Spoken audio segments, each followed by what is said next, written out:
Conscience et physicalisme, TNT 28, texte écrit par Nîmes. Au-delà de la physique quantique, un autre phénomène est venu bousculer la vision matérialiste. La conscience. Pourquoi y a-t-il de la conscience dans l'univers? Comment les processus physiques donnent-ils naissance à la conscience? Comment peut-il y avoir une expérience subjective dans un monde objectif? À l'heure actuelle, personne ne connaît les réponses à ces questions pourtant cruciales. Et si j'ai défini le « sens de la vie » comme la création d'entropie, on peut toujours se demander pourquoi nous créons de l'entropie en premier lieu, ou encore pourquoi cette dernière est liée à l'information détenue par un observateur doué de conscience. Il s'agit d'un questionnement récurrent parmi les spécialistes des sciences cognitives, qui ne savent pas encore l'expliquer.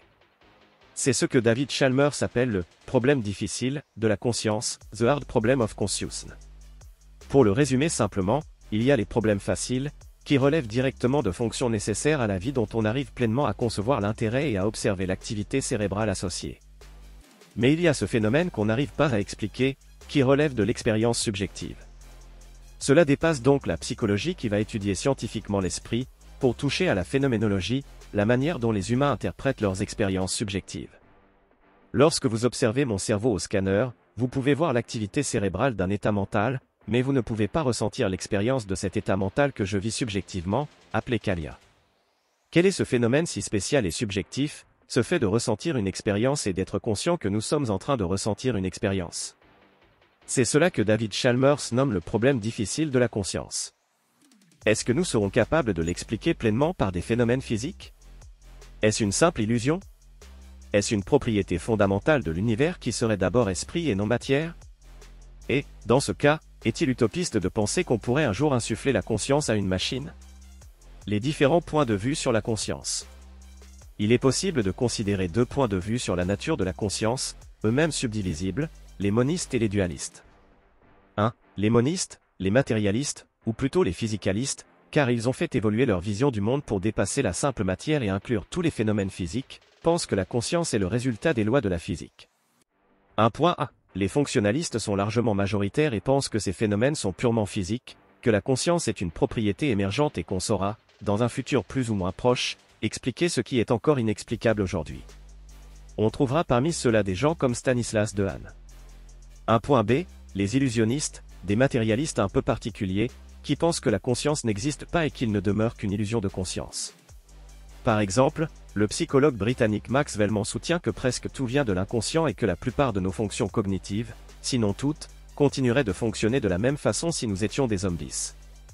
Le meilleur moyen de sauver le matérialisme serait alors de ne même pas tenter d'expliquer le problème difficile de la conscience et de simplement le nier. On ne peut pas l'expliquer, alors c'est que ça ne doit pas exister. Voilà le point de vue des illusionnistes dont on tient pour le père Daniel Dennett. David Chalmers confie également que s'il était matérialiste, il serait aussi un illusionniste. Cette illusion serait un trait favorable sélectionné par l'évolution.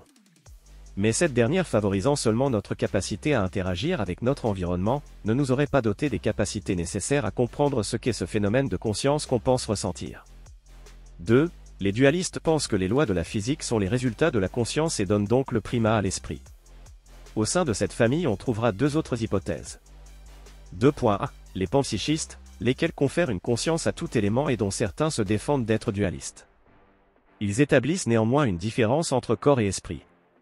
Ces représentants seront, entre autres, Galen Strawson et David Chalmers. Le terme fut introduit par le philosophe Thomas Nagel, et désigne une vision de la conscience dans laquelle cette dernière est présente partout, même dans la moindre particule comme les protons et les électrons, mais pas nécessairement dans un caillou comme je l'entends dire parfois. Pour eux, il serait nécessaire de penser le monde en y intégrant de nouveau l'esprit. Sans cela, comment pourrions-nous expliquer certaines choses comme l'intentionnalité ou encore le sens que l'on attribue aux choses?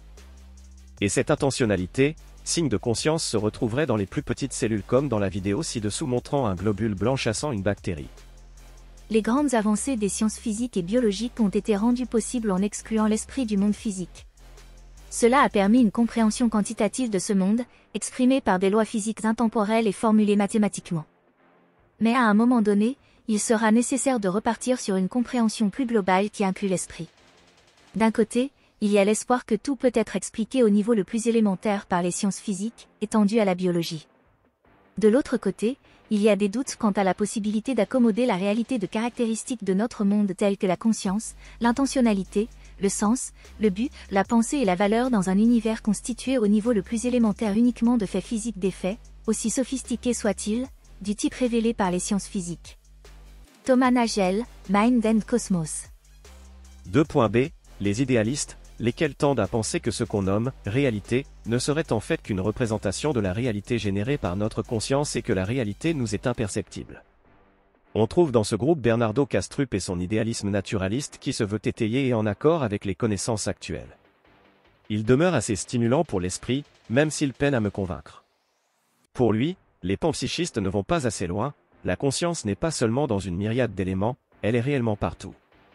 Il s'inscrit dans les pas de Schopenhauer et Schrödinger en présentant une vision du monde dans laquelle le cosmos est une conscience unitaire ayant une expérience, et nous sommes chacun des « alters » de cette conscience. De la même façon qu'on peut observer les interactions matérielles qui s'établissent au sein du cerveau humain grâce à des capteurs sans qu'on ne puisse ressentir ce qu'une autre personne ressent, le cosmos serait semblable à une énorme conscience ayant une expérience dont on ferait partie. Autrement dit, comme Schopenhauer le pense, il y aurait deux mondes, le monde réel et le monde tel qu'on le perçoit qui ne serait qu'une représentation émanant de notre cerveau. Nos sens, nos connaissances, l'appétit qui nous vient à la vue d'une pomme rouge, le goût qu'on ressent quand on la déguste, tout cela ne serait qu'une production de notre conscience de façon à nous duper pour qu'on accomplisse notre tâche au mieux. Nous n'aurions pas accès au monde réel et serions seulement capables de l'appréhender au travers d'un dashboard qu'on tient pour le monde réel. Ce n'est pas la matière qui ferait naître la conscience. Au contraire, la matière ne serait qu'un phénomène généré par la conscience. Une autre forme des temps aura lui une expérience complètement différente du réel, une autre représentation du monde produite par son propre cerveau. De cette façon, des organismes disposant de différents gènes auront deux dashboards différents. Ça paraît farfelu au premier abord et le reste encore un peu au deuxième abord, mais cela respecte nos connaissances sur la thermodynamique et l'évolution, en plus de pouvoir expliquer en partie l'importance capitale de l'information. Toutes ces interprétations souffrent de lacunes. Cela demande une croyance assez forte de penser qu'on serait des « alters » d'une conscience unitaire, ou que la conscience relèverait de l'illusion. Ce pourrait être une question inextricable d'un point de vue humain. Le neurochirurgien Henri March émet d'ailleurs l'hypothèse que le cerveau pourrait ne jamais pouvoir se comprendre lui-même, de la même façon qu'on ne peut pas couper du beurre avec un couteau fait de beurre. Le choix de se porter vers l'une ou l'autre, pour moi, ne se fait pas sans questionnement. Et si j'ai une préférence pour le fonctionnalisme, je crois que Thomas Nagel pose quand même des questions intéressantes. Le fait inéluctable qui doit être pris en compte dans toute conception complète de l'univers est que l'apparition d'organismes vivants a finalement donné lieu à la conscience, à la perception, au désir, à l'action et à la formation de croyances et d'intentions sur la base de raison. Si tout cela a une explication naturelle, ces possibilités étaient inhérentes à l'univers bien avant que la vie n'existe, et inhérentes à la vie primitive bien avant l'apparition des animaux. Une explication satisfaisante montrerait que la réalisation de ces possibilités n'était pas désespérément improbable, mais qu'elle était très probable compte tenu des lois de la nature et de la composition de l'univers. Elle révélerait l'esprit et la raison comme des aspects fondamentaux d'un ordre naturel non matérialiste. En résumé, les insuffisances respectives du matérialisme et du théisme en tant que conception transcendante, et l'impossibilité d'abandonner la recherche d'une vision transcendante de notre place dans l'univers, conduisent à l'espoir d'une compréhension élargie mais toujours naturaliste qui évite le réductionnisme psychophysique. Le caractère essentiel d'une telle compréhension serait d'expliquer l'apparition de la vie, de la conscience, de la raison et de la connaissance non pas comme des effets secondaires accidentels des lois physiques de la nature ni comme le résultat d'une intervention intentionnelle de l'extérieur dans la nature, mais comme une conséquence non surprenante, sinon inévitable, de l'ordre qui gouverne le monde naturel de l'intérieur. Cet ordre devrait inclure les lois physiques, mais si la vie n'est pas seulement un phénomène physique, l'origine et l'évolution de la vie et de l'esprit ne pourront pas être expliquées par la physique et la chimie seules. Une forme d'explication élargie, mais toujours unifiée, sera nécessaire, et je soupçonne qu'elle devra inclure des éléments téléologiques. Thomas Nagel, Mind and Cosmos. Expliquer l'apparition de la vie, de la conscience, de la raison et de la connaissance non pas comme des effets secondaires accidentels des lois physiques de la nature ni comme le résultat d'une intervention intentionnelle de l'extérieur dans la nature, mais comme une conséquence non surprenante, sinon inévitable, de l'ordre qui gouverne le monde naturel de l'intérieur. Il me semble que c'est ce que nous avons fait dans les articles précédents, et ce que Thomas Nagel n'a pas perçu puisqu'il définit la vie comme des systèmes autoréplicatifs capables de soutenir l'évolution par sélection naturelle. C'est une erreur qu'on retrouve chez David Chalmers qui le conduit aux mêmes impasses. Les phénomènes biologiques en fournissent une illustration claire. La reproduction peut être expliquée en rendant compte des mécanismes génétiques et cellulaires qui permettent aux organismes de produire d'autres organismes. L'adaptation peut être expliquée en rendant compte des mécanismes qui conduisent à des changements appropriés des fonctions externes en réponse à une stimulation environnementale. La vie elle-même s'explique par les différents mécanismes qui permettent la reproduction, l'adaptation et autres. David Chalmers, l'esprit conscient. Or, comme nous l'avons vu, la vie serait plutôt une structure dissipative, capable d'autocatalyse, d'homéostasie et d'apprentissage, ce qui lui confère une approche comprise par son tout et non seulement dans ses parties, mais aussi un but donc nécessairement une intentionnalité. Sachant que le rôle de la vie est de dissiper de l'énergie et qu'à cet effet elle a besoin de mémoriser et traiter des informations, je crois que le cerveau, la raison, la connaissance ont avant tout pour but d'augmenter la capacité à mémoriser et traiter des informations sur notre environnement dans le but de mieux dissiper l'énergie. Quid de la conscience? Apparition et rôle de la conscience.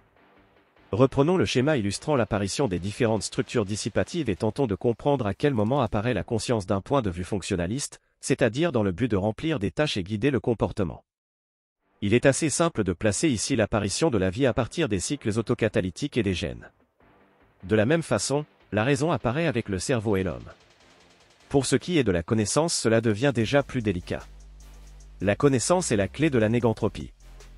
Les données existent indépendamment de l'observateur et tant qu'elles ne sont qu'à l'état de données, elles restent largement anthropiques. Reprenons la métaphore de Kastrup du dashboard. Si vous aviez un dashboard vous fournissant toutes les données brutes de l'univers, cela ne vous permettrait pas d'agir efficacement et vous vous dirigeriez rapidement vers la mort. Un dashboard efficace doit vous offrir uniquement les informations qui vous sont capitales et vous permettent d'agir efficacement. C'est ce que fait l'évolution via les gènes et c'est ce que vous faites vous-même avec votre cerveau. Le cerveau lui-même se comporte comme une vaste institution dont l'effectif approche la centaine de milliards de neurones. Il lui faut donc, lui aussi, des notes de synthèse. Le rôle de la conscience semble être de simplifier la perception de l'environnement en n'en proposant qu'un résumé pertinent, qui est transmis à toutes les autres aires impliquées dans la mémoire, la décision et l'action. Pour être utile, cette synthèse consciente doit être stable et unifiée. Au beau milieu d'une crise nationale, il serait absurde que le FBI transmette au président des milliers de notes, chacune portant un brin de vérité, en lui laissant le soin de les réunir. De même, le cerveau ne peut se contenter d'un flux continu de données brutes et disparates. Il doit assembler ces bribes en un tout cohérent. Stanislas Dehaene, le code de la conscience. L'observateur va capturer ces données et les classer, donc les mettre en forme, leur conférant ainsi le statut d'information. Mais ce n'est que lorsque ce même observateur sera capable d'établir des liens entre ces informations qu'on pourra parler de connaissance. Un lien entre une information stockée dans un gène et un aspect de l'environnement est donc bien une connaissance et cette connaissance va favoriser la négantropie de son porteur. Mais toute connaissance n'est pas égale, certaines sont plus perspicaces que d'autres, et donc la capacité à les identifier, à les sélectionner va être capitale pour maintenir un état négantropique. Ainsi, de la même façon que l'évolution va constituer un moyen d'apprentissage de l'environnement, je crois que ce que l'on appelle la conscience n'est ni plus ni moins que cette capacité de notre système nerveux et de notre cerveau à capturer, identifier et sélectionner les informations afin de nous fournir les connaissances capitales sur notre environnement que l'on va traiter et relier entre elles grâce à l'intelligence. L'hypothèse de départ est simple, la conscience n'est rien d'autre que le partage global d'une information. Le cerveau humain possède des réseaux de connexion à longue distance, particulièrement au sein du cortex préfrontal, dont le rôle est de sélectionner les informations les plus pertinentes et de les diffuser à l'ensemble du cerveau. La conscience est un dispositif évolué qui nous permet de maintenir l'information en ligne. Une fois qu'une information est devenue consciente, elle peut être redirigée vers n'importe quelle autre région du cerveau, en fonction de nos objectifs, et donc être nommée, évaluée, mémorisée ou incorporée à nos plans d'action. Stanislas Dehaene, le code de la conscience. On pourra alors distinguer une conscience assez élémentaire, qui va s'en tenir aux perceptions sensorielles, et une conscience de soi, ou métacognition, qui introduit nécessairement la capacité de réfléchir à ses propres états mentaux, et nécessite donc une subjectivité ou une illusion de subjectivité. Ce qui est tout de même fascinant à propos de la conscience de soi, c'est qu'elle paraît impliquer une boucle étrange, une circularité, voire une contradiction. Quand je me penche sur moi-même, le « je » apparaît deux fois, celui qui perçoit se confond avec celui qui est perçu. Comment opère cette forme récursive d'une conscience qui s'examine elle-même? Nous touchons ici à une nouvelle acception de la conscience, que les spécialistes de sciences cognitives appellent la métacognition, la capacité de réfléchir à ses propres états mentaux. Stanislas Dehaene, le code de la conscience. Le sujet de la connaissance, par son identité avec le corps, devient un individu.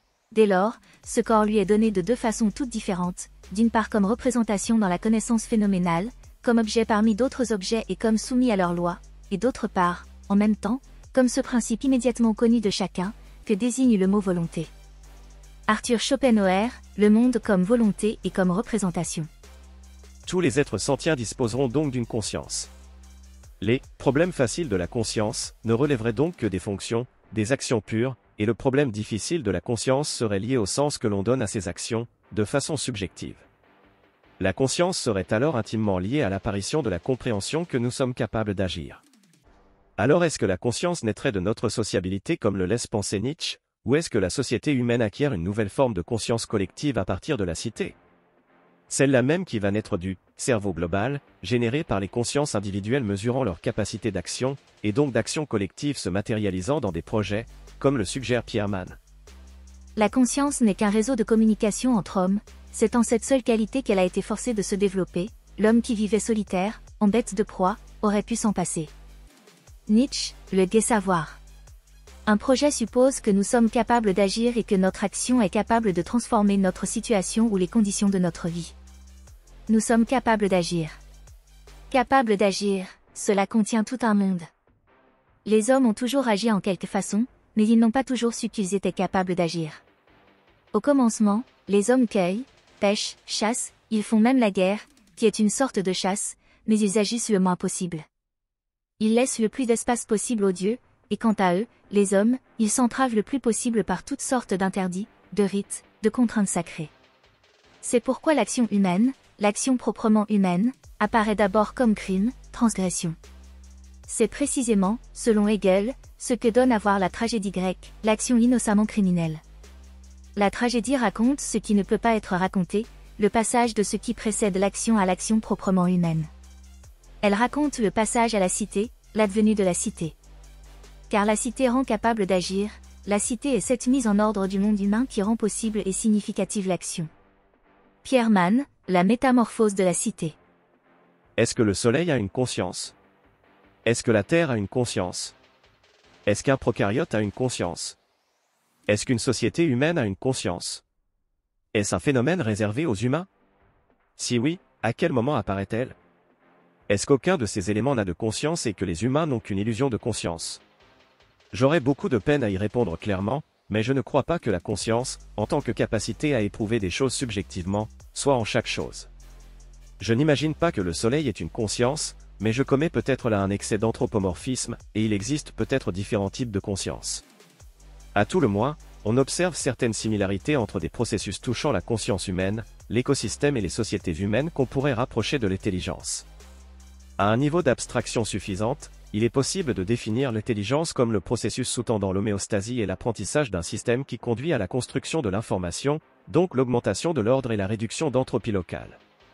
Toutes les structures dissipatives font donc preuve d'intelligence puisque, au sein d'un univers tendant vers l'entropie, elles représentent une singularité, une improbabilité qui se maintient dans le temps.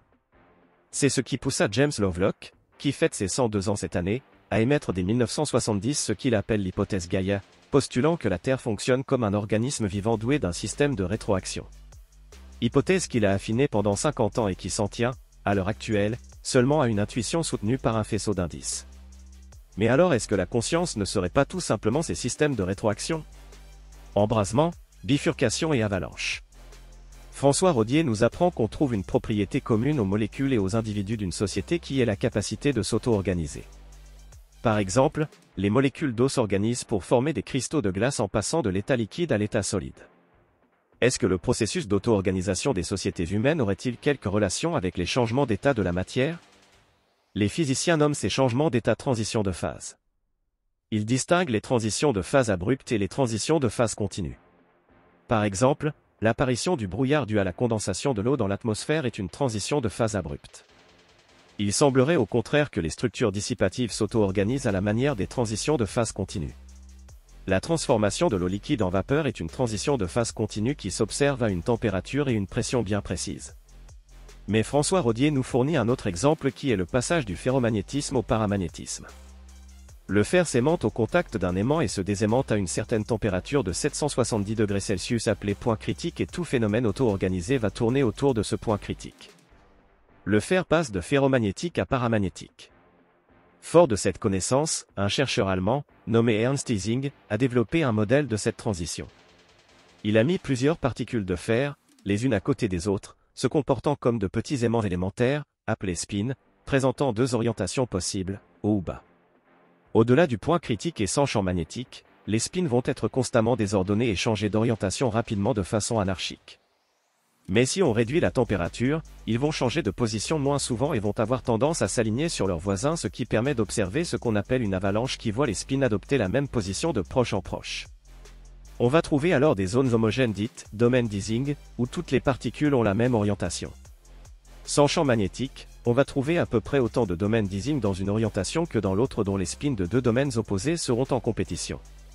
Le retournement d'un spin est alors généré par l'agitation thermique des atomes de fer qu'on appellera énergie d'activation. L'énergie libérée par le retournement d'un spin peut alors servir d'énergie d'activation pour retourner d'autres spins. On observe alors une cascade ou avalanche de retournement de spin. Lorsqu'un système métastable devient brusquement plus stable grâce à une légère énergie d'activation qui en libère encore plus, on parle de bifurcation. Et on retrouvera ce modèle dans tous les processus d'auto-organisation déclenchés par des fluctuations aléatoires. Certains physiciens pensent que l'univers a pour origine une fluctuation quantique. Les galaxies et les étoiles ont pour origine des fluctuations de densité de la matière. Les courants de convection, ou les courants atmosphériques, naissent de fluctuations thermiques. En biologie, les espèces végétales et animales naissent de fluctuations génétiques. Mieux encore, ce modèle peut aussi s'appliquer en sciences humaines. Les animaux évolués tendent à s'imiter les uns les autres comme les spins imitent leurs voisins. On parle de retournement d'opinion comme on parle de retournement de spin. Comme les spins, les individus peuvent coopérer ou être en compétition. Les sociétés humaines s'auto-organiseraient elles-mêmes selon un processus tout à fait semblable à celui des transitions de phase continue qui auraient pour origine des fluctuations culturelles. Cela explique pourquoi il est difficile de prédire l'évolution d'une structure dissipative. On le constate pour les prévisions météorologiques. On le constate encore davantage pour le comportement d'un animal, d'une personne ou d'une société. Mais quel rapport avec la conscience ? Nous avons vu que, en tant que structure dissipative, un organisme vivant apporte de l'information de son environnement auquel il s'adapte en s'auto-organisant de façon à maximiser le flux d'énergie qui le traverse. On pourrait s'attendre donc à ce que le cerveau s'auto-organise pour maximiser la dissipation d'énergie à la manière d'une structure dissipative, c'est-à-dire comme une transition de phase au point critique. Il semble que ce soit effectivement le cas. Stanislas Dehaene nous indique, au sujet de la conscience, qu'elle semble fonctionner de façon assez similaire. Il indique qu'on observe une « explosion soudaine d'activité » dans laquelle tous les neurones, qui sont suffisamment interconnectés, s'auto-activent mutuellement pour former une « assemblée réverbérante ». Certains neurones en excitent d'autres et vont donner lieu à une transition de phase ou une bifurcation que Stanislas Dehaene nomme embrasement. Dans le modèle, l'accès à la conscience correspondait à ce que la physique théorique appelle une « transition de phase », le passage soudain d'un état à un autre. Soit les neurones restent à un niveau d'activité faible, soit leur excitation dépasse un seuil critique et ils s'emballent d'un seul coup. L'avalanche d'activité s'auto-amplifie et certains groupes de neurones voient leur activité devenir frénétique. La frontière entre ces deux états est mince. Elle rend imprévisible le sort d'un stimulus d'intensité intermédiaire. En fonction des conditions initiales et du hasard propre à chaque simulation, la même stimulation sensorielle peut soit s'évanouir rapidement, soit déclencher une avalanche qui modifie l'ensemble du réseau. Stanislas Dehaene, le code de la conscience. Il conclura que ses propres observations et celles d'autres équipes soutiennent pleinement le concept d'avalanche suivi d'un embrasement du cortex. Mieux encore, il nous indique que le cerveau est constamment parcouru de fluctuations aléatoires qui constituent un « bruit » neuronal participant à faire varier les chances de passer le seuil déclenchant une avalanche. Dès le tout début de nos réflexions sur la conscience, mes collègues et moi avions remarqué que le concept de transition de phase capturait bon nombre des propriétés de la perception consciente. Comme l'eau qui gèle, la conscience possède un seuil, un stimulus bref va rester subliminal, tandis qu'un autre à peine plus long sera pleinement visible. La plupart des systèmes physiques auto-amplifiés possèdent un point de non-retour au-delà duquel le changement survient d'un seul coup, en fonction de la présence de petites impuretés ou de fluctuations aléatoires. Selon nous, il en va de même pour le cerveau. Stanislas Dehaene, le code de la conscience. Finalement, Stanislas Dehaene mettra en avant 4 signatures d'accès à la conscience, c'est-à-dire des événements neuronaux qui se déroulent systématiquement dans le cerveau d'un observateur lorsqu'il dit percevoir consciemment un phénomène et qui constituent autant de marqueurs cérébraux d'une pensée consciente. En plus de l'embrasement qui constitue cette première signature, l'électroencéphalogramme montre une onde tardive appelée P3 ou P300 qui constitue une deuxième signature. Une troisième signature est une explosion tardive et soudaine d'ondes de haute fréquence et, quatrième et dernière signature, une synchronisation des signaux que s'échangent les aires corticales les plus éloignées les unes des autres. Les enregistrements intracrâniens ouvrent une fenêtre exceptionnelle sur la dynamique de l'activité corticale. Les électrophysiologistes distinguent de nombreux rythmes au sein du cerveau. En état de veille, le cortex émet quantité de fluctuations électriques qui peuvent être grossièrement triées en fonction de leur fréquence dominante. Quand un stimulus pénètre dans le cerveau, il perturbe ces rythmes endogènes, les déplace ou impose des fréquences qui lui sont propres. C'est donc l'amplification tardive de l'activité gamma, plutôt que sa présence pure et simple, qui constitue une signature solide de l'accès à la conscience. Stanislas Dehaene, le code de la conscience.